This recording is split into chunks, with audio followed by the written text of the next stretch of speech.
Paano ba mag-test ng kapasitor? Ito lang mag-test ng kapasitor. Ito lang ang kailangan natin pag mag-test tayo ng kapasitor, guys. Kailangan natin yung may tester tayo na may microfarad siya na reading. Ngayon, ang pagkuha nito ay lagay natin sa microfarad. Ito yung sign ng microfarad. Naka-NF tayo, nanofarad. Ngayon, dapat ito, titingnan natin kung ano naka-indicate dito, kung ilang UF. Dapat yun ang lalabas sa tester natin. Ang pag-test natin ay ganito, ganyan lang. Kailangan, antayin natin kung ano lumabas. 12.61 UF. Nakalagay dito ay 12 UF plus minus 5%. Ibig sabihin, goods yung kapasitor na yan. Yun lang guys, ang pag-test natin ang isang kapasitor.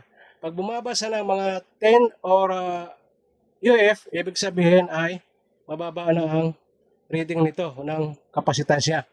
Yun lang guys ang pag-test ng kapasitor. Kailangan nyo ng may tester tayo na may microfarad na reading.